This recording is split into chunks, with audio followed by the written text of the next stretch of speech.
Então a primeira coisa é ver se a empresa tem lucros consistentes, né, há mais de 10 anos pelo menos, dívida líquida equilibrada, inferior a 3, dívida líquida por EBITDA.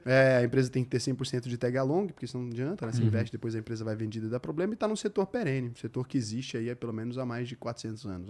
Depois disso, aí... E o que você vê sobre os fundos imobiliários? Você já viu você falando que não investe em empresas estatais. Por que isso? Você não vê que deixa de algumas oportunidades de boas empresas baratas? E o quadro que eu mais gosto de assistir no teu canal é das burrices da classe média.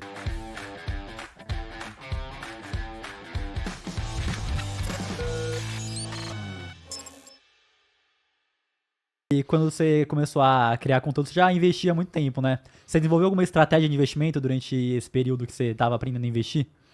Então, eu comecei até 2014, eu ainda já tinha estudado e tal, mas eu ainda não tinha um método consistente ali. Eu vendia ações, eventualmente, tudo. Hoje em dia não vendo mais, já não vendo desde 2014, inclusive, que foi quando eu me casei. Eu vendi ações a última vez para casar. E aí eu desenvolvi um método que é o método do diagrama do Cerrado, né, que faz uma avaliação de risco das empresas. Então a primeira coisa é ver se a empresa tem lucros consistentes, né, há mais de 10 anos pelo menos, dívida líquida equilibrada, inferior a 3, dívida líquida por EBITDA. A empresa tem que ter 100% de tag along, porque senão não adianta, né, você investe, depois a empresa vai vendida e dá problema, e está num setor perene, um setor que existe aí pelo menos há mais de 400 anos. Essa a média. Tem setor que não existe. Sim, ela perderia um critério, ela não passaria nesse filtro inicial. Depois disso, aí a gente eu crio uma lista de perguntas ali, que cada pergunta ou tira ou soma um ponto, ou tira um ponto ou soma um ponto. E aí no final a nota que aquela empresa fica se transforma em um percentual dentro da carteira.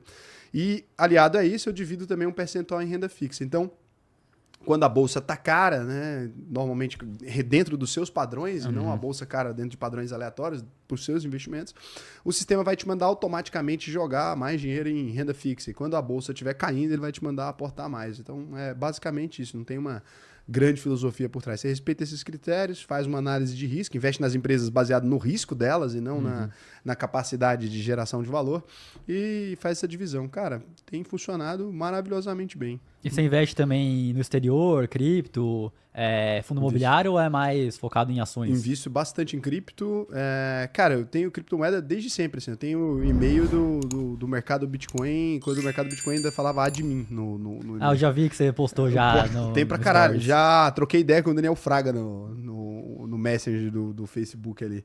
Então, eu tenho criptomoeda há muito tempo, tenho Bitcoin há muito tempo.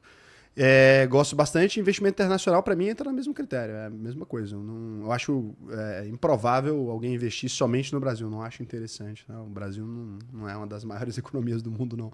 Apesar de ser, não é uma das maiores bolsas. Né? E eu queria saber o seguinte, que você já falou em outros momentos que você nunca vende uma empresa. Então mesmo que, por exemplo, ela perdeu os fundamentos, no diagrama do Cerrado, é isso, né, o nome? Essa empresa já tá muito pior do que quando você analisou inicialmente. Mesmo assim, você não vende essa empresa de forma alguma. Como que funciona? Então, pro sistema, o que eu explico para as pessoas sempre é que elas deveriam vender se a empresa perdeu os fundamentos. Então, se você faz uma análise anual e a empresa está perdendo os fundamentos, você poderia primeiro colocar em quarentena e depois vender. Isso é o que eu ensino. Né? Agora, na prática, ao longo dos anos, o que eu percebi é que se eu tivesse tomado a decisão de vender empresas porque elas tinham perdido momentaneamente os fundamentos, né, empresas que eram sólidas quando eu investi e depois elas deterioraram, eu teria perdido dinheiro.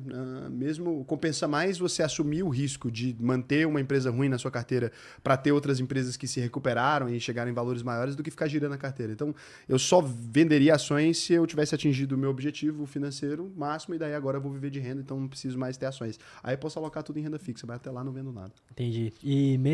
Mas aí você para de aportar também. Se realmente tá ruim, você para de aportar e deixa lá. Para de aportar e deixa derreter. Entendi. Mas quando você for viver de renda, você vai então você venderia tudo e deixaria em renda fixa? Você não manteria as ações? Se você já atingiu o valor que você queria, não é que eu não venderia porque eu tenho um patrimônio maior do que aquilo que eu precisaria. A renda que meu patrimônio me gera hoje é muito maior do que eu preciso para viver anos, às vezes. Então, não gasto tanto dinheiro quanto o que eu ganho. Mas se eu chegasse numa fase onde eu já tenho patrimônio suficiente para viver de renda, se eu colocar ele na renda fixa, Imagina, para a pessoa que tem 63 anos ali, ela vai desalocar o dinheiro ou vai deixar alocado com a expectativa de ganhar mais? Se ela tirar o dinheiro e mandar para renda fixa, ela não tem nenhum risco de deixar de viver de renda de novo. Se ela deixa na renda variável, ela tem. Então, por que ela aceitaria o risco se ela já tem poucos anos ali para usufruir do dinheiro que ela construiu? Eu não vejo muito sentido. Talvez faça sentido desalocar nesse momento. Mas você não vê, por exemplo... Não tudo, mas percentual. Que, vamos supor, tem uma carteira de ações ali. Ela vai vender tudo para colocar em renda fixa. Aí vamos supor que o preço médio dela já é bem menor, porque ela investiu durante a vida toda. Vai ter que pagar o imposto, sendo que muitas vezes é uma empresa que já pagaria dividendo, ela já conseguiria viver sem vender. Então, o ponto quando a gente está alocado em renda variável, necessariamente, você tá falando, porque, tipo assim, o imposto ela pode ir vendendo progressivamente, a maior parte dos patrimônios dos brasileiros, né, mesmo na fase de viver de renda, não chegaria a valores tão expressivos. Então ela pode fazer isso paulatinamente. Você não vai do nada, né? Você investiu a vida inteira e do nada você decide viver de renda com 63 anos, você acorda e fala, viver de renda. Não, você vai fazer devagar. Então ela poderia ter anos para se preparar para esse momento. Vou desalocar, o dinheiro novo eu não aloco mais, o dinheiro que vier dos dividendos eu vou alocar em renda fixa. Aos poucos ela vai fazendo. Quando estiver chegando perto do meu objetivo, eu já sei que eu posso parar. Então ela não precisaria pagar o tributo necessariamente inteiro na cabeça. Você não precisa ser irresponsável nesse quesito. E ela poderia ter o dinheiro vindo dos dividendos. O problema é que, numa flutuação de mercado, né, se acontece alguma coisa, a taxa de juros modifica, etc. Na renda fixa, você teria ali, né, como cobrir IPCA mais alguma coisa, etc. Você teria como ter uma segurança maior, principalmente se você diversificar entre países, né? E na renda variável, você pode ficar um tempo sem distribuição. Você tem empresas que distribuíram dividendos a vida inteira. E na pandemia, por exemplo, os bancos pararam de distribuir. Que era um reloginho, né? Falava reloginho suíço. É um reloginho suíço que dá pau uma vez ou outra. Então é um problema. Não é igual o Rolex. Costuma dar pau com mais frequência. Bolsa não é... Cara, bolsa nunca é estável. Não. É um delírio nosso. É porque a gente acostuma tanto com o mercado trabalhando nele que você começa a pensar que bolsa... É tranquilo, não é tranquilo. Para a maioria das pessoas não é. As pessoas têm contas mensais. Faz sentido. Você tem que ter um patrimônio muito maior que você precisaria para ter um rendimento para deixar ele em bolsa. Se o cara tá próximo, sei lá, ele precisa de 0,6% ao mês, 0,7%, 0,5%, aí talvez possa acontecer isso e a pessoa se dá mal mesmo. É só você pensar o seguinte, olha. Imagina que você tem clientes agora e você precisa, né? Você tem uma consultoria. Você tem clientes que têm esse tamanho de patrimônio, eles realmente vão viver dessa renda. Você não está mais falando de um cenário hipotético. Você alocaria esse dinheiro, tipo, 90% em bolsa? Eu acho que seria a maior parte renda fixa e IPCA+, para conseguir segurar a inflação e o cara ter um rendimento mais previsível. Se o cara precisa já viver de renda, é isso, né? Então, como é que a gente vai aconselhar outra coisa? Porque na prática, se você aconselhar outra coisa, você está gerindo a carteira, você vai fazer outra coisa. Se o cara pegou uma pandemia, você fala o quê pro cara? Ah, não, você vivia de renda, mas veio a pandemia. Daí você volta a trabalhar com 74 anos. E acho que o principal ponto ainda é aconselhar o cara a viver com uma porcentagem menor do que ele poderia. Então, às vezes o cara, muito menor. Eu quero viver de renda aqui, eu quero 0,8% ao mês. Pô, 0,8% já não vai dar, vamos dar uma segurada aí, bem menos que mas isso. Mas você aconselha o cara muitas vezes a dilapidar o patrimônio também, porque essa é uma sensação que a gente tem, né, no mercado financeiro. Nossa, mas o patrimônio não pode perder valor. Cara, o cara tem 78 anos. Também faz sentido, né? Pode consumir. Vai morrer, vai sobrar dinheiro. Pode começar a dilapidar. Então, mesmo que o cara vá perder para a inflação, vai perder em doses muito homeopáticas ao longo dos anos ali. Se ele gastar um pouco acima da média quando ele já está mais velho, né? O cara teria que viver 43 anos para criar um problema gigantesco ali, por exemplo, dependendo do tamanho do patrimônio. Tem gente que não teria essa margem. Aí o cara tem 78.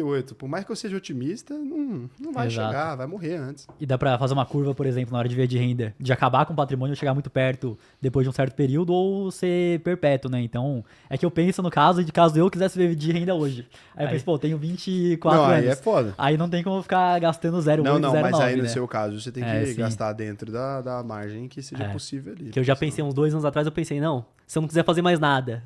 Aí eu já pensei, não posso gastar 0,8, 0,9, vou gastar 0,4, 0,5. Mas aí realmente é porque eu tenho 24 anos, o cara que já tem... 0,4, 0,5. Mas quando o cara é mais velho, eu tento incentivar ele a ser um pouquinho mais irresponsável, porque também... Vai curtir a vida, vai... porque tem gente que o cara tem um patrimônio tão grande, o cara fica pensando, pô, você tá falando um cara com 40 milhões de patrimônio, não tá gastando nem 15 mil por mês. Não faz sentido, é incoerente. O cara vai ficar com o mundo velho de dinheiro ali a troco de nada. Realmente, Aí o que você vê sobre os fundos imobiliários? Você acha que... Você comentou que você colocaria a maior parte da tua carteira em renda fixa. Você vê que é interessante pro cara que quer viver de renda agora? Pro fundo imobiliário, eu não colocaria minha carteira em renda fixa, não falei isso, não. Você comentou que caso você fosse viver de renda, você... Se for ficar velho. Isso que eu quero dizer. Eu gosto É porque minha carteira tá quase tudo em renda variável. O fundo imobiliário, cara, eu gosto, acho legal. É boa capacidade de geração de renda, acho bem interessante. Mas negócio feito ao gosto do freguês, né? Brasileiro. Mas aí não é tão interessante deixar boa parte da carteira pro cara que quer viver de renda, porque até fundo imobiliário na pandemia, muitos deixaram de pagar o dividendo, né? Então, até o fundo imobiliário todo mundo falava, não, que é todo mês que paga aqui, e vários tiveram alguns meses. Não, né? Então, isso aí sim. Isso aí, se você investe em renda variável com a expectativa de que ela funcione sempre da mesma forma, o errado tá você, não tá a renda variável. Né? E na questão de investir em ações, eu já vi você falando que não investe em empresas estatais. Por que isso você não vê que deixa de algumas oportunidades de boas empresas baratas por conta dessa filosofia?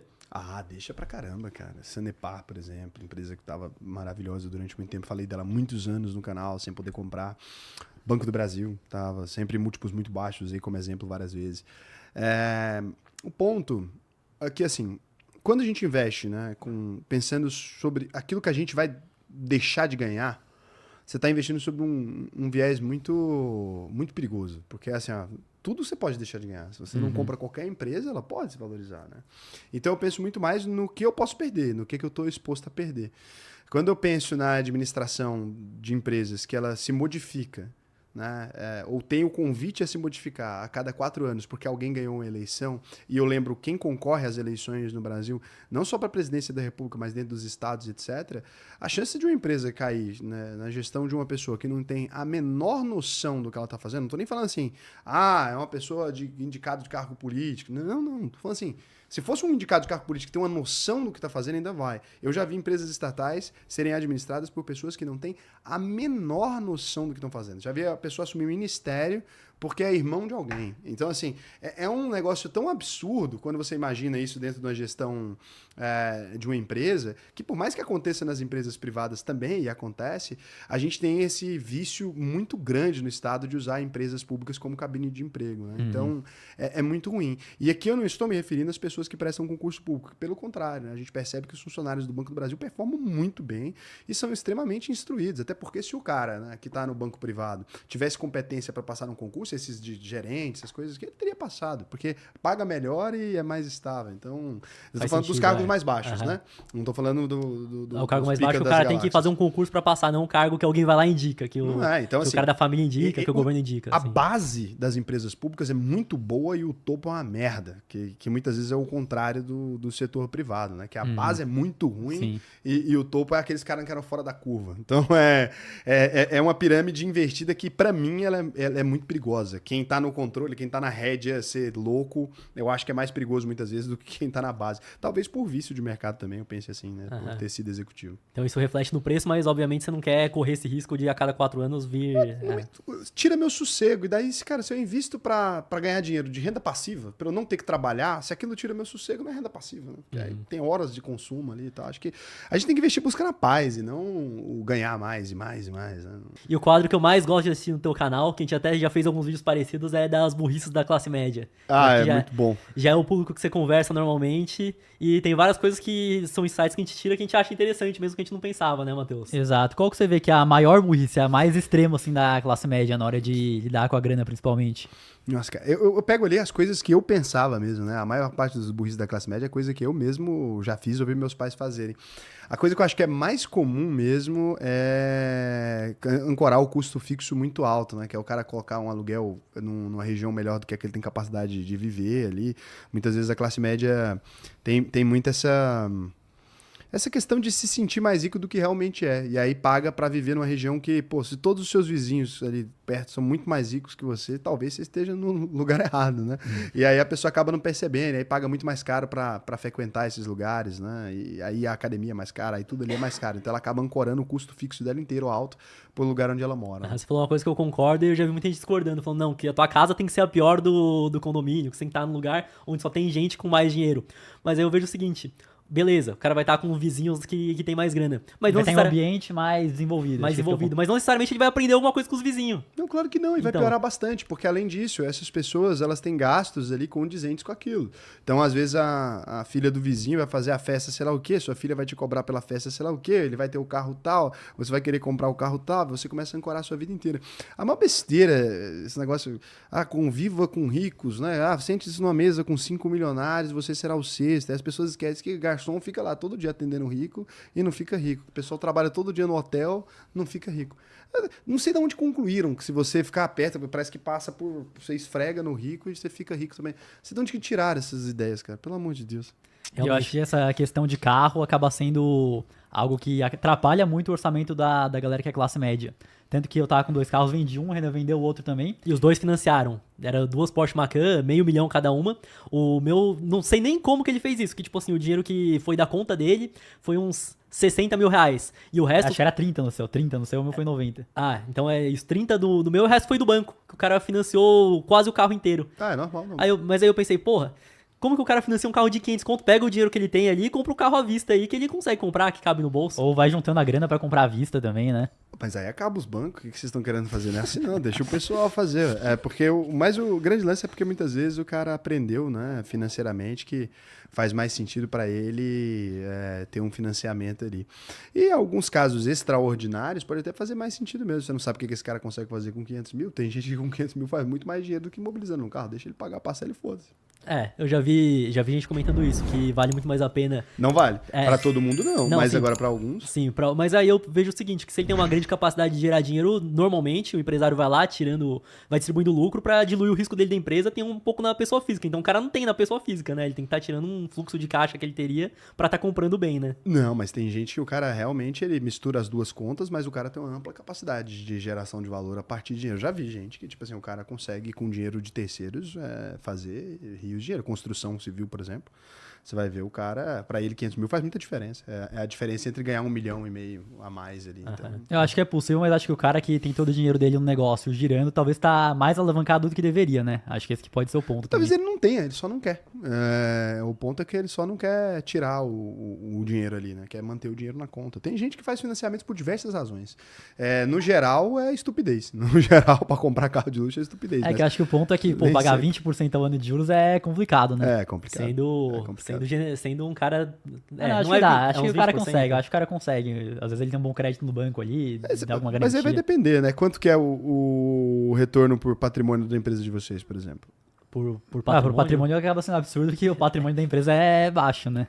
Então, se vocês tivessem um aumento no patrimônio, vocês acham que vocês conseguiriam aumentar a receita? Acho que não na mesma proporção, talvez. Não, acho que até um momento sim, mas vai chegar um momento que não tem como mais. Então, dependendo do retorno do patrimônio, pode ficar acima dos 20% ao ano. Talvez a empresa de vocês seja mais rentável que a taxa de financiamento. Uhum.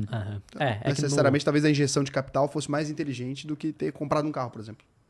É que no nosso caso a gente sabe que nossa empresa depende muito da gente, né? De fazer o conteúdo. Porque foi um exemplo ruim, porque vocês sim. têm essa dependência da imagem. Mas é porque tem negócio que realmente o retorno do capital é maior do que aquele que ele tá pegando. Aí talvez seja burrice comprar à vista.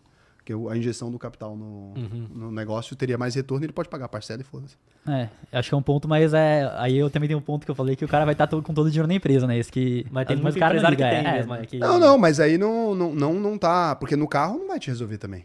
Sim. Se você tiver com dinheiro no carro é pior do que tá na empresa. O carro é um passivo. Faz sentido, vai estar gastando muito mais pior. ali. Um carro de luxo é muito pior do que tá com patrimônio imobilizado na empresa. Porque o banco pega só o carro, né? Você deu só 30, 40 mil, ele que leve. E o que tá na empresa normalmente vai ser rentabilizado, né? Isso faz sentido. E o que você vê de imóvel pra morar? Muita gente fala, não, vale mais a pena alugar, vale mais a pena financiar. O que você vê sobre? Eu acho que até você fez um vídeo falando que você mudou de ideia, no caso, né?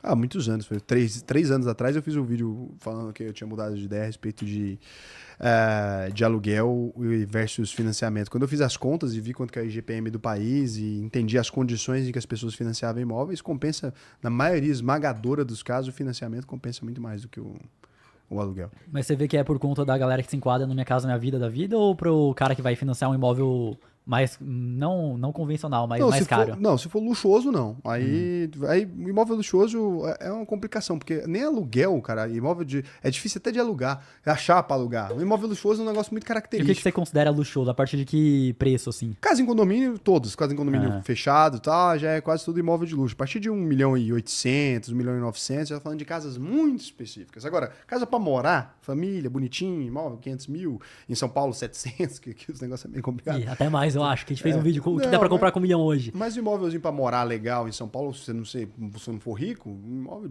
até Osasco, o pessoal compra. Aí cidade vizinha sim. 300 mil, 250 mil, o cara compra. Esse cara, não tem como. Pra ele, compensa o financiamento, que ele vai dar uma entrada de 20% e começa a ser um aluguel que é decrescente. Já começa quase no mesmo patamar e é decrescente. E aí no sistema saca a última parcela é R$300. E se ele ainda quiser amortizar isso, ele paga esse financiamento em 5, 6 anos, for da classe média. Então, tem nem como comparar. O financiamento ele compensa muito mais para a classe média. Para o rico, não. Porque o rico ele tem um dinheiro para imobilizar. Aí o que ele vai decidir é se ele quer conforto de morar na casa do jeito que ele quer ou se ele quer alugar uma casa já mobiliada, etc., pagando um pouquinho mais caro, mas aí ele está recebendo o dinheiro da renda, ele paga a diferença. Essas contas que só faz sentido em cabeça de coach de finanças. Que é tipo assim, eu vou pegar, vou investir em tanto, aí eu dou tanto e fico com tanto de volta. Ok, se for quem tem 2 milhões no Brasil hoje. Sua ideia funciona para 700 pessoas. Não é isso, mas é bem aproximado. Sim, é pouca gente pra realmente funcionar. Você vê, vou estar deixando de investir tanto, então vai estar imobilizado lá, poderia estar rendendo tanto. Realmente é pra pouca gente mesmo. Sim, você deve ter um grupo de 1% da população, vai. Mas eu vejo que pra imóveis mais caros é complicado mesmo, que nem quando a gente foi mudar a nossa mãe, o primeiro imóvel que a gente foi morar, quanto que era pra vender? Acho que era 2 milhões, alguma coisa assim. Tava 2 milhões, na época. Era 2 milhões e pra você alugar era 5.500. E depois que a gente saiu daquele imóvel, ela ficou um tempo sem alugar, não conseguiu vender, não conseguiu nada. Não, imóvel de luxo é uma porcaria pra alugar. E tava 2 anos, na verdade, sem alugar antes da gente entrar lá dentro. E tipo assim, o IPTU era R$1.400, o condomínio era R$2.700. Então ela tava pagando ali R$2.700 mais R$1.400 e o negócio tava parado, ela não conseguia vender, não conseguia alugar. Imóvel de luxo é complicado. Realmente, acho que o cara que vai comprar um imóvel de luxo ele já tem que estar com a vida dele realmente completamente resolvida, porque se ele precisar da grana, precisar vender, talvez não tenha liquidez ali. Já era, não tem. Quando ele precisa, exato. E no caso dela, acho que foi complicado, porque eu acho que ela precisava Eu também acho que ela tava precisando e, imobilizou lá, complicou tudo mesmo. Você vê que a galera acaba antecipando muito, por exemplo, eu quero comprar esse imóvel caro aqui, compra antes da hora, na galera que tá na plataforma, da consultoria. Cara, pelo contrário, eu acho que o povo dos investimentos, eles costumam protelar muito tempo a decisão de comprar um imóvel. E às vezes o cara começa a pagar um preço de aluguel que não é condizente mais com a realidade. Hoje em dia, essa geração demora muito mais comprar do que não comprar. Então você acha que o cara às vezes deveria estar comprando e o cara não tá no... O cara tá com 2 filhos e vivendo de aluguel. Isso é uma bomba relógio. O cara tem um emprego e tá vivendo de aluguel ali. Deu uma merda no emprego, ele tá desocupado, tem que sair de casa. Não tem uma casa. Vai morar no fundo imobiliário, vai fazer o quê? Chega lá no HGLG. Deixa eu pegar uma parte aí do galpãozinho Não tem ali. como, cara.